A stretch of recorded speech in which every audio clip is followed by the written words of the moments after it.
మనము తల్లిదండ్రులు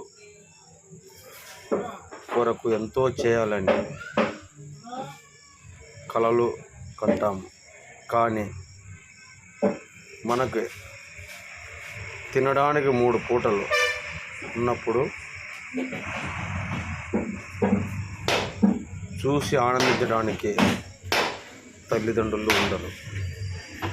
కావున మిత్రులారా, తల్లిదండ్రులు ఉన్నంత వరకు వారిని మన బిడ్డల వలె అన్ని విషయాలలో చూసుకొని వారి పట్ల మనకున్న కృతజ్ఞతలు ఈ జన్మలోనే పెట్టి మిగతా ఏంటి కన్ను పెడతా కూడా వారికంటే ధన్యజీవులు లేరు. Thank you very much. పడిపోతే మళ్ళీ చెప్తాను చూడ 2 పెడితే చాలు, అన్నీ పెట్టే అవసరం లేదు. ఆడ కింద ఏం చేస్తా గిన్నెలో పడతారు అట్లా.